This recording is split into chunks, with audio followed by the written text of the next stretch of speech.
Hello over there. I didn't see you come in. Well, as you can see, I'm having a look under the bonnet of the Mini in suitable attire, and everything under here is currently tickety-boo. But I suppose you're here wanting to know a little bit more about the classic Mini. And what can I say? I can't blame you, they're absolutely fantastic little cars. So, I decided to team up with Ian from Team Bailiff Classics, and together we've made a bit of a video explaining about the Mini, really. Ian's going to be looking at the commercial and estate side of things, so basically the longer wheelbase Minis, which you can check out his video in the description below or just up there. And with my video, I'm going to be looking at the Mini Saloon. So, as I said, everything's tickety-boo under here, so let's crack on and have a look at, don't forget to take this off, the Mini. The British Motor Corporation was a company formed in 1952 when two of the largest British car manufacturers, the Austin Motor Company and the Nuffield Organisation, producer of Morris, MG, Wolseley and Riley badged cars, agreed to merge together to fight the threat from overseas manufacturers and ensure the future of the British motor industry. Individually, these companies have been massively successful, and when they merged, the newly named BMC became the largest British car manufacturer of its day. A few years after BMC came into existence though, it had a large challenge to face when the Suez Crisis emerged. The Suez Canal was a valuable waterway controlling 2/3 of the oil consumed by Europe. It is located in Egypt, and at the time it was owned primarily by the United Kingdom and France. So when in July of 1956, the Egyptian President, Gamal Abdel Nasser, nationalised the canal. You can imagine how much it angered the British and the French. So, with aid from Israel, who needed very little provocation to attack its neighbour, the three countries set about an armed assault on Egypt to retake the canal. Israel struck first, with the United Kingdom and France joining several days later. The United Nations quickly called for a ceasefire. The Soviet Union were issuing threats about joining the conflict to support Egypt.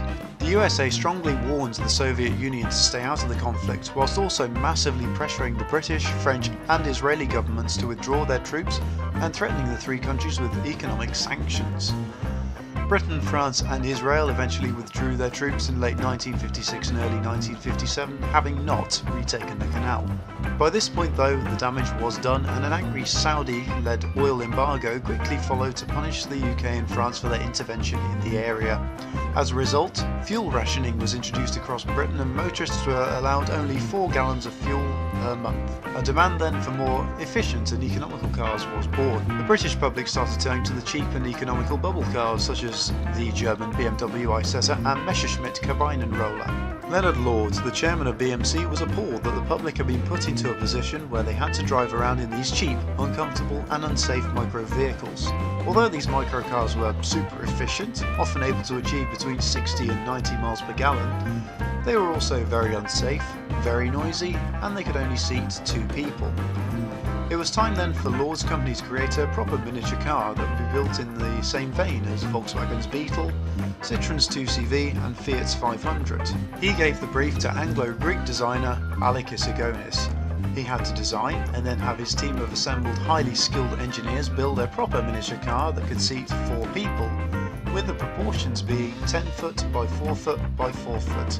Passenger room had to be 6 foot or 80% of the overall length, and they had to use an existing engine. It was an immense challenge. It was designed on a napkin, and the size was refined using a floor, some chalk and some wooden chairs.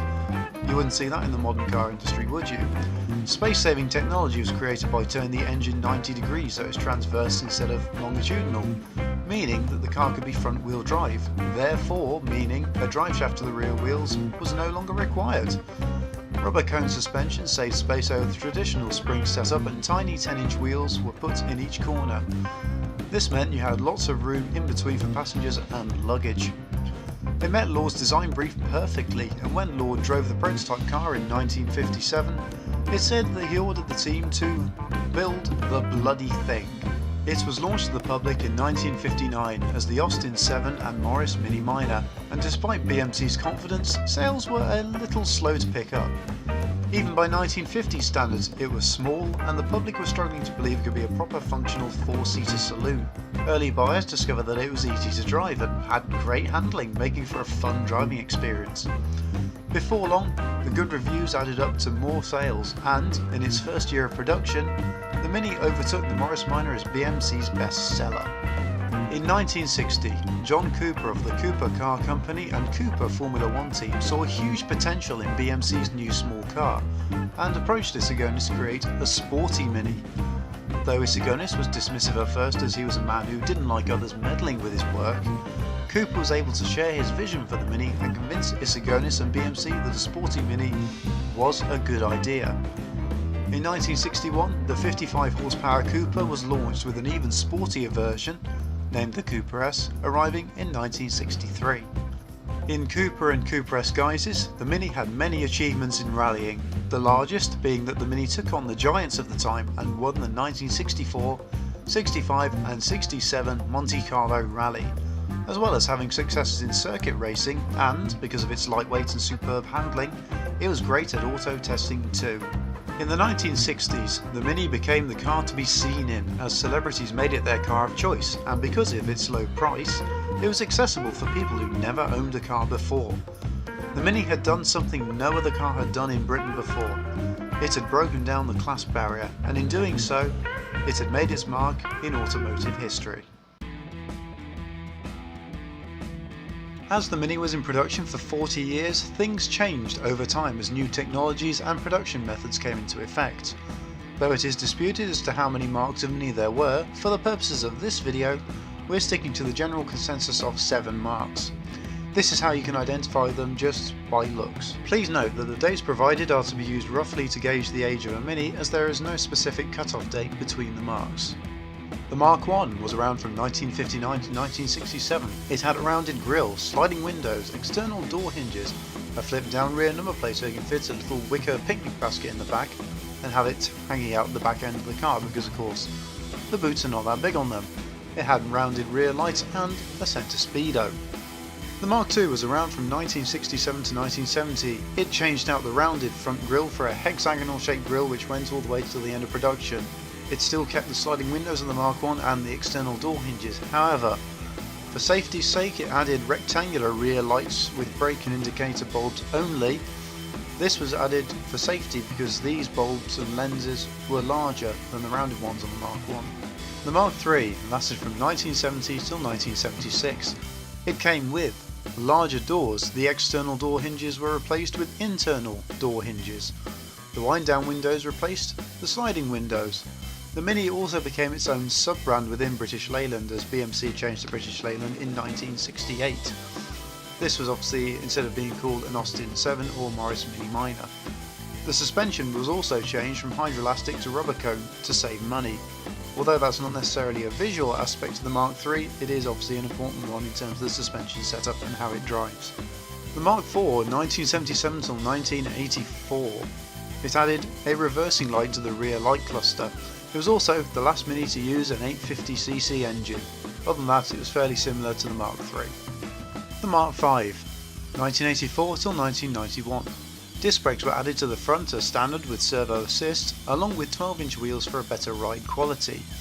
These are said to be the best handling Minis because of less sidewall wobble when cornering.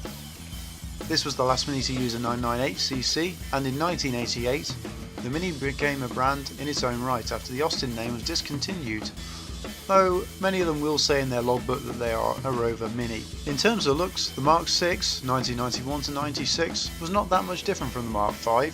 Most of the changes were underneath the bonnet, so under the bonnet became fuel injection around roughly 1993 due to stricter emission regulations, and from this point on they were 1275cc only. The 1275 carried it through till the end of production. The Mark VII, the last of the run of the classic Mini, 1996 to the year 2000. These incorporated the more familiar now winged Mini badge. These are the sort of badges we see on the more modern BMW Minis. Sports pack variants had 13-inch wheels and larger wheel arches to obviously tuck these under, and a slightly different steering wrap because obviously larger and wider wheels meant turning circle was not obviously going to be as good as a 12-inch wheel Mini. Usually these later Minis have a fuse box on the driver's side with spade fuses incorporated rather than the traditional cylindrical, and they have the windscreen washer bottle located in the boot because there was no longer any space underneath the bonnet. Safety was also improved. It's not necessarily visual, but it's important to note as things were done to make the Mini that little bit safer to carry the Classic through until the new BMW Mini would arrive. So safety sort of changed with the addition of an airbag to the steering wheel, and you also had some sidebar strength increased basically. The Wolseley Hornet and Riley Elf, 1961 till 1969. These were designed to be a more luxurious Mini with a more traditional 3-box design of engine bay, passenger compartment and luggage compartment. Basically it was supposed to be a mini Rolls Royce. These came with leather seats, a larger boot, more chromework, fancier wheel trims, and on Wolseley variants, a light up badge, which I think personally is absolutely brilliant.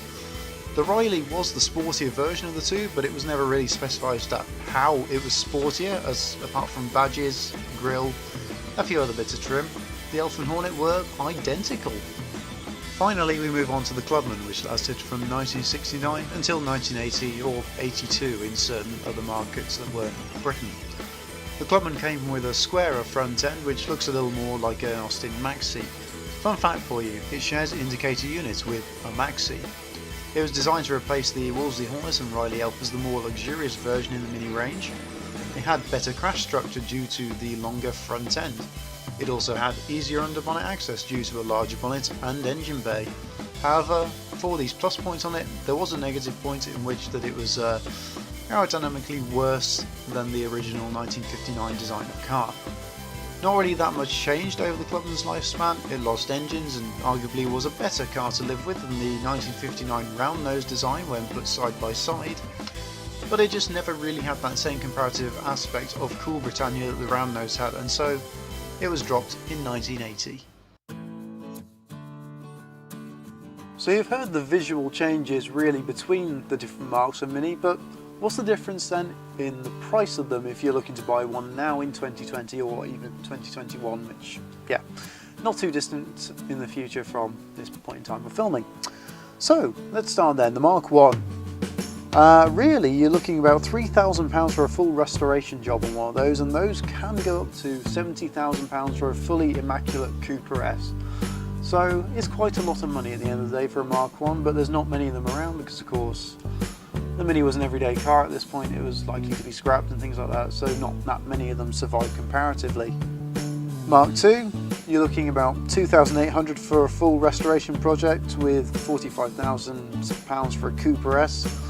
Mark III, £2,500 full resto, £45,000 Cooper S, so somewhere in that bracket. Mark IV, £1,700 to about £20,000. Mark V and VI, roughly the same because not that much really changed between them. But you're looking somewhere between £800 for a full restoration project and about £9,000 for a fully, good one. Mark VII, which is Sports Pack and Cooper only at this point because they no longer had standard sort of cities and sprites and things like that. You're looking probably around £2,300 to £25,000 depending on condition. Clubman, £1,500 to £29,000, and a Hornet or Elf if you can actually find one because they're extremely rare to find. £3,500 to £25,000. So not all of these prices are going to be exact because every circumstance with the Mini is different, every condition, things like that, but as a rough idea of what you can look to pay for one, yeah, this is what you can expect. With the Mini, you obviously have to take into consideration the everyday costs of owning one. So, as well as obviously your costs of maintenance and tyres and things like that, obviously you've got to take into account that at least in the UK, you've got the cost of tax, insurance, those kind of things. So, let's start off with that then. Tax. This year, 2020, I paid £165 to tax this car for the full year. Insurance, not going to say the exact amount, but I will say it was somewhere around £200. At the time of renewal, I was 23 years old, and on this particular car, I had a year's no claims bonus to use on that. So that gives you a rough idea of how much it costs. Because it's a classic car insurance tends to be a lot cheaper than sort of your everyday car insurance. So just bear that in mind when you are looking to obviously insure your classic Mini. Another consideration with the Mini then is of course the cost of your fuel. Now I can't exactly say how much I've spent over the last year of ownership with this car because I honestly just didn't keep track of how much I was spending on fuel, but put it lightly, so this can maybe help you sort of work out how much you might be spending on fuel, because of course everybody's uses of a Mini are quite different. So some use them daily, some use them only to go to one show that's only 2 miles down the road sort of thing. But to put it this way, depending on where you live in the UK, filling up a tank of fuel on a Mini has cost me somewhere between £22 and £26. So just bear that in mind when you're filling up your Mini and bearing in mind your cost considerations. Let's have a look under the bonnet now and I'll show you some of the servicing items and how easily accessible they are, and if they're not too easily accessible just from looking in through the bonnet, how accessible they can be if you maybe remove a couple of things and get them out of the way kind of thing. So let's have a look underneath the bonnet then. So with a classic Mini then, you might decide you want to do servicing yourself on these cars, and that's great if you do. But you might want to know where the things are under the bonnet and how easily accessible they are. So with this then, you got your washer bottle just located down there, which pop up top like that, fill up, you get the picture, you know how to fill up a washer bottle I hope. Down here, I've got a little weather screen, water screen, whatever you want to call them. Just undo those two little things. And then you got access to your spark plugs very easily.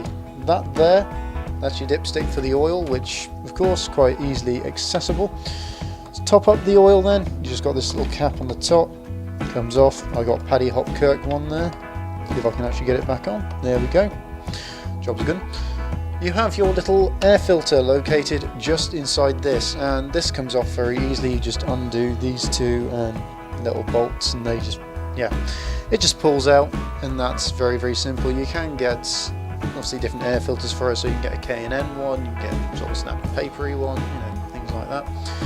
You've got your little thermostat just located within that little housing down there, which of course can be very useful if you ever need to change a gasket or thermostat itself on your car, which I've had to in the past, so that's where you got some of the mucky markings on it, but anyhow, I never go for perfection as such. Alternator just located right down here at the front. Obviously got your radiator just here, all the hosing. This is electronic ignition on this car. This here is your brake fluid reservoir. As you can see, I've had to do a little bit of work to it just to make sure that all stays on because the wiring's all coming off. Right, air filter. Air filter? No, not air filter, we've done air filter. Oil filter. That is located right down there at the bottom of the engine. You probably can't see it from here. There's your horn. There it is. Oil filter just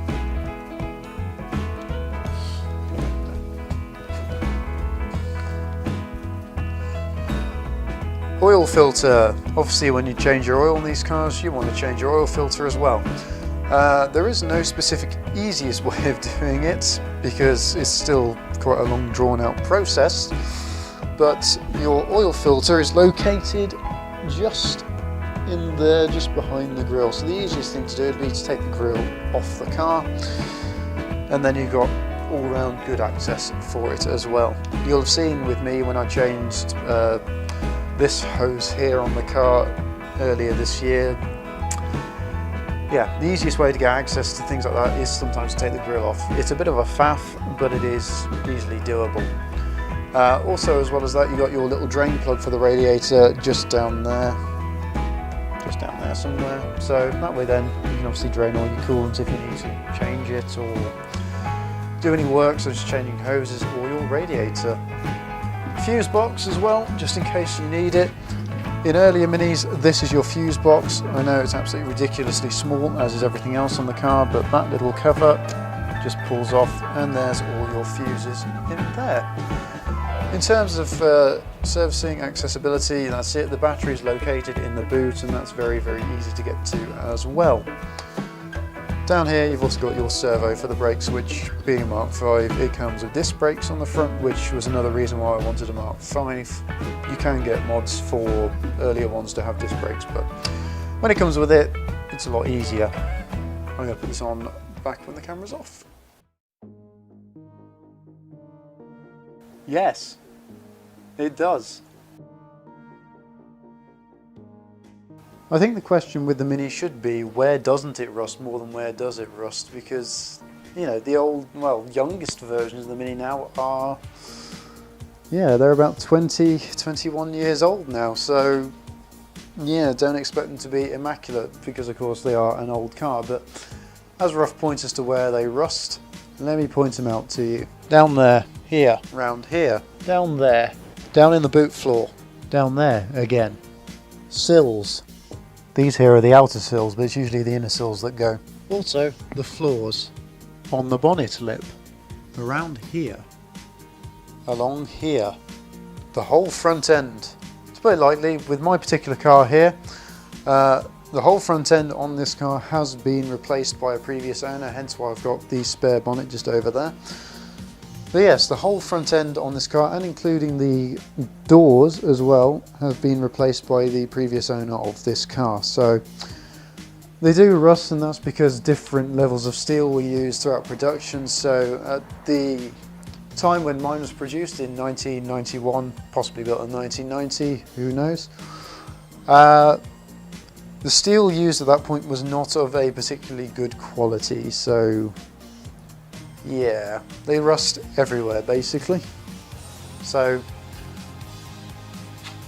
but the main ones really, I mean, parts are cheap in terms of getting a new front end and doors and things like that, but some of the ones you want to look for is underneath the car more than anything else, because that's where you're going to find the biggest issues. To put it lightly then, the Mini as a car, the oldest versions of these are 60 years old and the youngest being 20. Yeah. Don't expect them necessarily to come without any bits of rust at all, unless of course you're paying top dollar for a immaculate one somewhere. Modding your Mini is completely down to personal preference. If you want to keep it 100% original, then you keep it 100% original. If you want to modify it, you modify it. It's your car, you do what you want to do with it at the end of the day. Obviously you're going to get people out there who go, oh, you should have modified it, and oh, you should have kept it original, but at the end of the day, it's your car, you do what you want to do with your car. Wheels, door mirrors, front grille, headlamp peaks, fuel cap covers, rear lights. These can be changed out to the Mark II style if you really want to, but of course, just bear in mind, if you do that, you do need, of course, the reversing light, so you will still need one somewhere on the car. A boot tidy kit. I built this one up all myself, but of course you can buy kits over the internet. Seats can be changed really rather easily. I haven't done it. These are the standard seats on this Mini. Steering wheel, you can change them out for a nice wood rim one or a leather wheel, do whatever, you know. This one, you're going to see a video on how I put this on the car in a few weeks' time. Gear knob, same thing. That can be changed rather quickly and easily. You can add a stereo, whether that be in an original sort of stereo slot, you know, aftermarket thing just there, or you can buy a proper custom one here, like I have. Speakers just down there. Exhaust. This one is stock. Here's what it sounds like.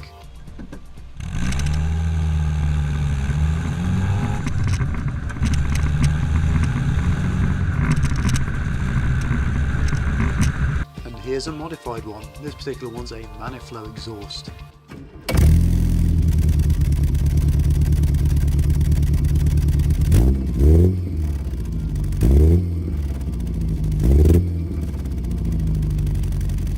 The particular one just shown was a Maniflow RC40 on Team Ballyluff Classics Cooper S Traveller. Every owner of a Mini in the world will have a different perspective of which modifications or upgrades even are worthwhile doing to a Mini.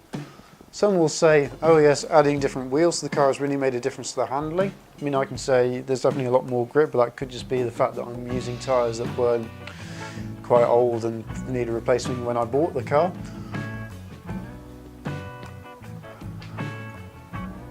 But then there are others which will say, oh no, those look hideous.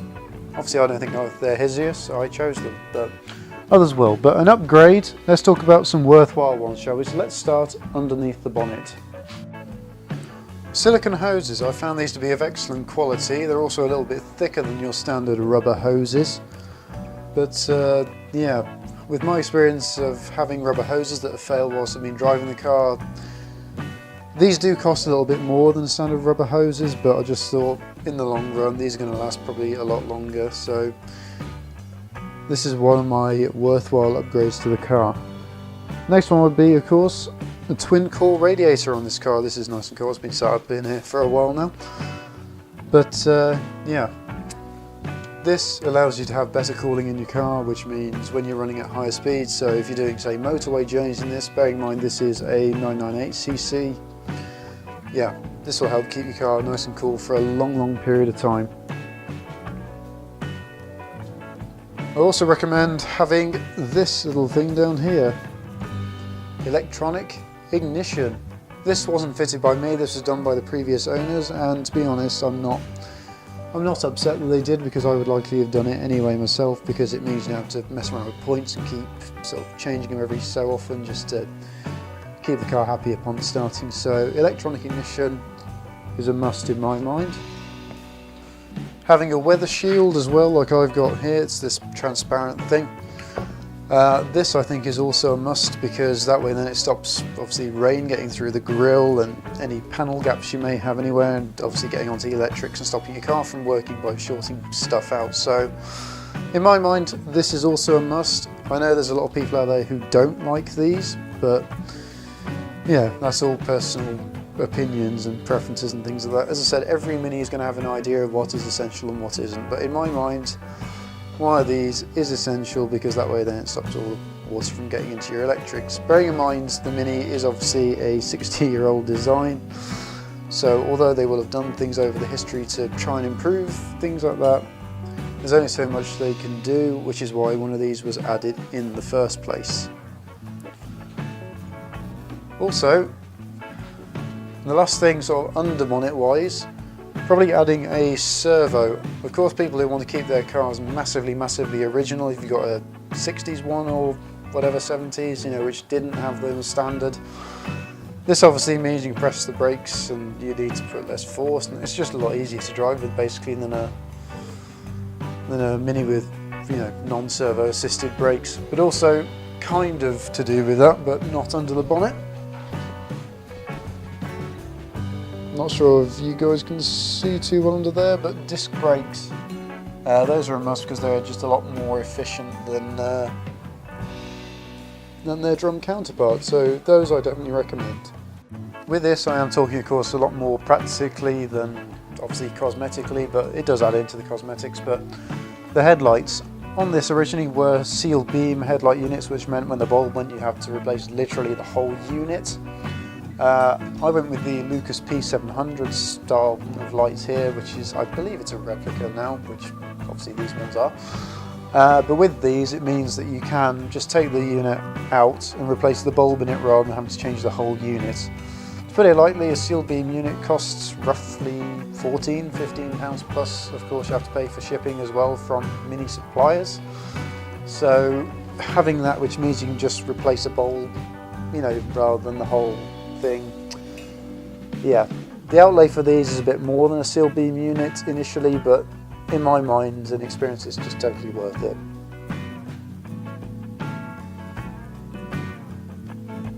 One other thing with these, it does mean actually that you can just replace the bulbs with the brighter ones, you know, so in these I got Philips extra bright ones, which means obviously better lights, better for seeing in the dark.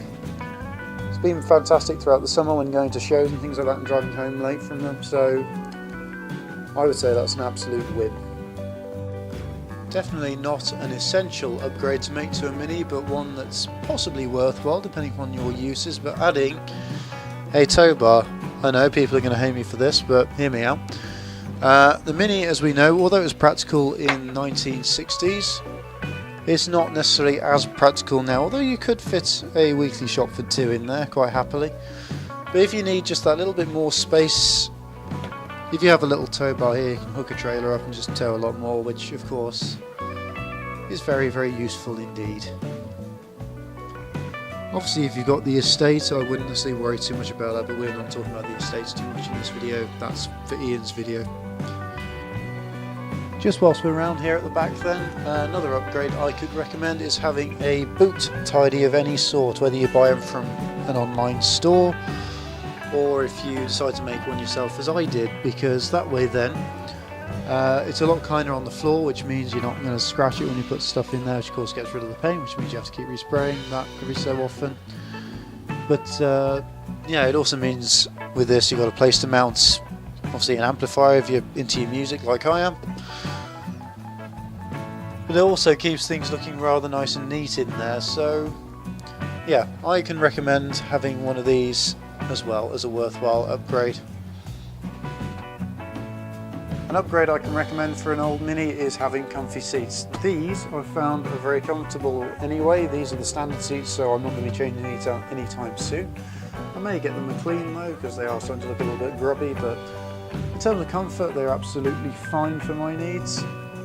But if you're using your Mini daily, I'd recommend maybe getting some of the later style Mini seats, which are a lot more comfortable than even these ones were. But if you can get them that recline and stuff like that, it's even better. That's obviously pot forward, but if you can get them that recline, it's a lot better and a lot comfier that way as well. Again, if you're into your music, having a radio or something like that can make a journey a lot more pleasant. Even if you're not into music, you know, having the radio on can sometimes make a journey a lot more pleasant. It's a lot more fun as well. But another upgrade I would suggest, have a little USB or 12 volt socket, because that way then if you're going somewhere new you can plug in a sat nav or whatever, because of course not many Minis are going to have these doubled in ones with Apple CarPlay and Android Auto and things like that. So if you have a 12 volt socket you can at least plug in a sat nav, and of course having one of these little USB things here means that you can plug in your phone on a long journey and keep that charged and use that as a sat nav if you really want to. There's one mod I haven't got in here which I might consider it of later date, but not right at this particular moment because I quite like the raw experiences. If you want to create a slightly nicer journey to travel in a Mini, I would recommend probably fitting sound deadening mats into the interior, because that way then the Mini is, put it lightly, it's not a very well sound insulated car at all. Sound reverberates everywhere in it, so if you're doing long journeys in a Mini quite frequently, you might want to yeah, get sound deadening mats for the car. But you know, I find it acceptable as it is, but not everyone is me, so there we go. As your Mini is obviously a classic now, parts on it will obviously wear out at some point, and of course that means you'll have to go out and buy a replacement part for it, or potentially, if you really want to, you can buy a modified part or an upgrade or whatever, because the options for Minis are completely and utterly endless. But the question is, where exactly can you get new parts for a Mini from today? Because of course, well, the Mini's been out of production for 20 years. Obviously, you're not going to have parts just stuck on a shelf like you maybe had back in the 70s, 80s, 60s, 90s, whatever. Well, despite the fact that it's been out of production now for about 20 years, there's actually still quite a large supply of parts for the Mini. I mean, you've got companies such as Mini Sport, Mini Spares, Huddersfield Mini Spares, Somerford Mini Spares. You've also got the Cooper Car Company, which provide upgraded items. You've also got Maniflow, who do exhaust and stage 1 kits. You have got Smithy's Bits, who provide blingy bits for your Mini, so you can spice up that engine, make it look really nice. But on the more mainstream front, at least in the UK, you've got places such as Euro Car Parts, Motor Parts Direct, and of course, probably the biggest one out here, Halfords. I will say with the more mainstream dealers is they likely won't have the parts on the shelf, and in most cases when you're buying a part from this more specialised Mini places, you will often have to wait a couple of days for shipping. But from my personal experience, I've found this has been roughly 2, 3, maybe 4 days most, which, you know, considering it's being shipped from the other end of the country to me, is not bad at all. I shall add on to that bit about the more specialised Mini part suppliers in that I shall say, although shipping is pretty good, you know, considering it's a classic car, the parts are still actually reasonably cheap and they're very, very much affordable. However, I would recommend if you're going to buy online, unless of course you're collecting in person, depending upon where you live. I would fully recommend purchasing a lot of items all at once, because of course when you buy online you of course have shipping costs. So if you have this tiny little mirror here and you're buying it from one of the online shops, I would recommend maybe going ahead and buying possibly a new set of front lamps or indicators or something like that to make your shipping costs fully worthwhile. Because of the way the Mini was so important to British motoring in the 60s, 70s, 80s and even potentially the 90s, if you ever get stuck when you're doing a job on your Mini, don't worry, because there are people out there who are willing to help you. One of the sites I can recommend to actually get a little bit of help from is the Mini Forum, because they've got a full range of people in there who are incredibly knowledgeable in these cars. People who have done tuning, who have done motorsports, or even just dailied them for 10, maybe even 20 or even longer years. So out there on the internet, there are people who are willing to help you. So I completely and utterly recommend joining the Mini Forum. I will say, when I went to Bristol last year for the International Mini Meet, the group I actually camped with there was the Mini Forum group, and they were all smashing people. I cannot recommend them enough. But also, depending on where you live in the world, if you're looking to get a Mini, if you're in the UK, there are clubs for Minis dotted around pretty much everywhere, and you are likely to find one that's pretty much within walking distance of your house. Warning, do not actually take this as walking distance, because some of them just aren't. The point is, wherever you live in the UK, there is not going to be a club that is too far away from you. If you don't live in the UK, fear not, because whatever country you live in, there is likely to be a club somewhere that you can join, whether it be a club that's online, that's more likely to be able to help you over the internet and text-based chats and things like that, or even potentially you could just watch a YouTube video on how to fix potential issues with a car, because there are thousands upon thousands of YouTube channels which are pretty much solely dedicated to the Mini, whether it be a 90s one, a 60s one, whatever. There is always going to be a Mini and a video out there which is going to help you as well.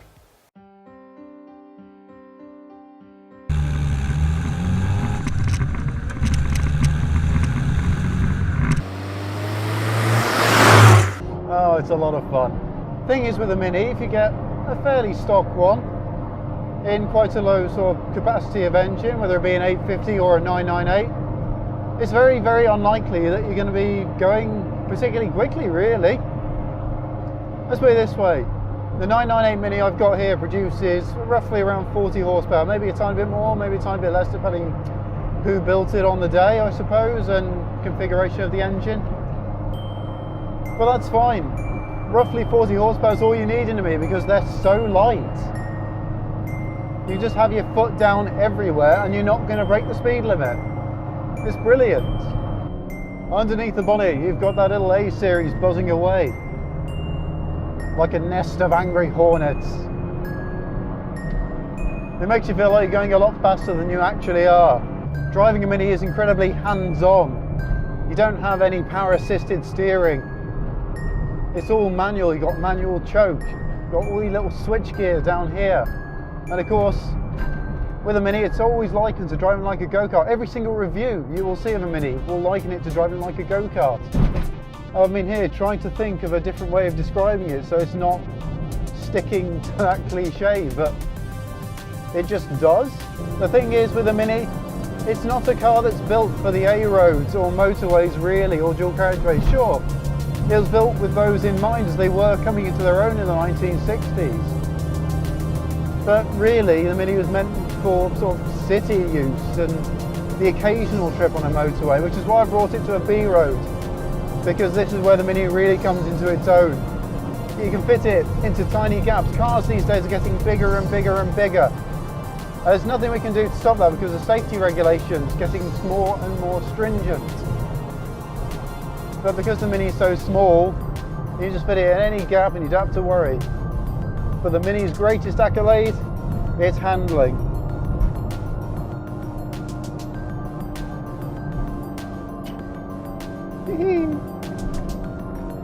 For anybody who's a fan of Janspeed, the tuner company who works quite frequently on Minis back in the 70s and the 80s and even the 60s as well. This very hill featured in one of their advertisements for the company. This is Camp Hill near Salisbury. The Mini is not great at hills in stock form. In fact, it's quite slow. But I've driven up this hill a few times in the Mini now. Every single time. It doesn't matter about the speed. It always puts a huge smile on my face. Got the handling section. Nothing I've driven so far handles like a Mini. In fact, that was so fun going up there in the Mini. I'm going to go back down it. Cut the corners then, nothing's coming the other way. Obviously I wouldn't do that if there was someone coming the other way.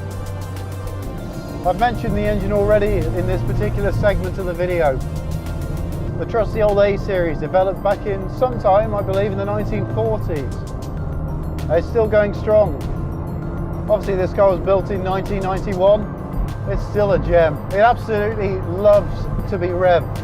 There's not much torque, however, that being said, it is still reasonably torquey considering the car's body weight is so light, and of course, as I've already mentioned, there's not a lot of power. But again, the lightweightness of the body, you're going to have fun.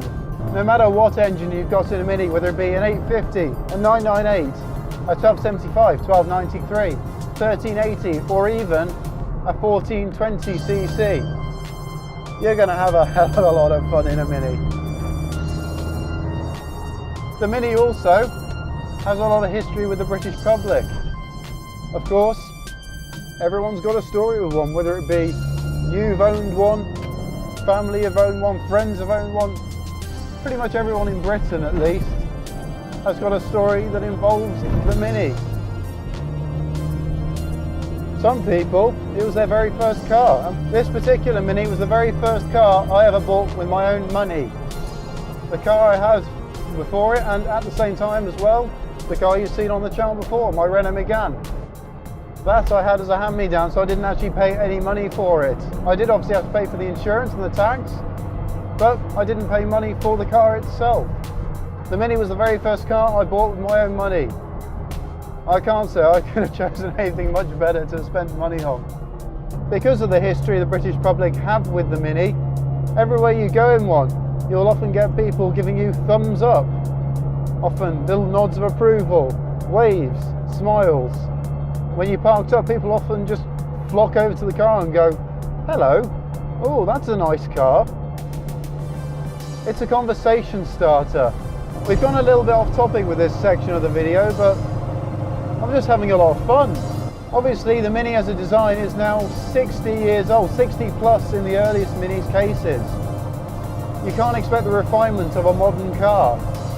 Modern cars are quiet, very, very, very economical. They often, well, they also have a lot more safety than a Mini.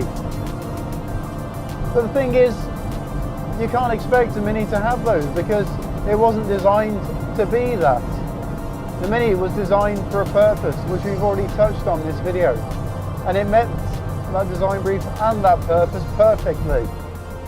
The thing is with a Mini, as with any classic car, you don't buy it with your head because financially they don't make sense. They rust, you have to get the rust repaired. Things will go wrong under the bonnet as components wear out. But you don't buy a Mini or a classic with your head, no, because it doesn't make sense. You buy it because you love it. You buy it with your heart. And I think that's incredibly important when it comes to a Mini. The classic Mini then, what can we say about it? Well, it's still just as small, practical and frugal as it ever was, even back in the 1960s. It's also a very cheap and affordable classic car. So if you want to get into classic car ownership, I can recommend one of these because there are ample parts still available. Obviously there's plenty of suppliers out there, as we've already mentioned. Modding capability, modding is completely endless with these. You can go up to the moon if you want. If you really want to, you can change out the A series in here for something like a Vauxhall or Honda engine. But the thing is as well, the Mini, it's a conversation starter. No matter who you meet in the street, someone will often stop, turn and go, hey, that's a nice car. The amount of compliments I had taking this Mini out on the road and doing some of the drive-by shots that you've seen in this film were completely and utterly lovely from the car. That's not something you get just out of your everyday car. When it was launched in 1959, the Mini was of course a masterpiece in packaging. The way that the engine had been turned around had never been done in a car of this size before. No, it was absolutely fantastic and even world-changing in terms of car technology. But the one thing that the Mini always had and still retains very much to this day is its sense of fun. And that, I think, speaks a lot for it. The fact that it actually has a character. A lot of modern cars roll off the production lines these days, come along to the forecourt, you buy them, drive them for a couple of years and they go back and replace for another car. Pretty usually the same one, especially if it's on a finance deal. But the Mini, it's not just a car, it's like a little dog. You absolutely love it. It goes around, it absolutely stinks. It's noisy, it barks at everything, but you absolutely love it for what it is, and it's absolutely fantastic for that. Because remember, there's one thing about the Mini.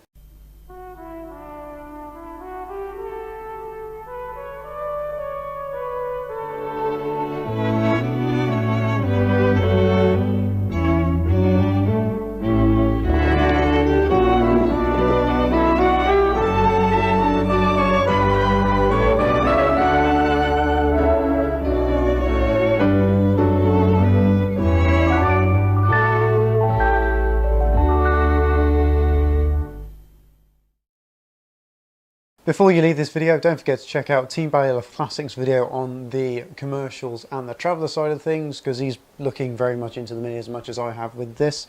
So don't forget to check out his video. It'll be over on his channel, link down in the description and probably up somewhere over here, if I got my hand right.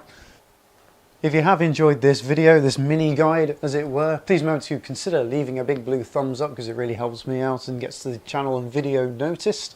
Obviously, if you want to, please consider leaving a comment. Let me know what you thought of the channel, the Mini, things like that, because of course 2020 is now drawing to a close.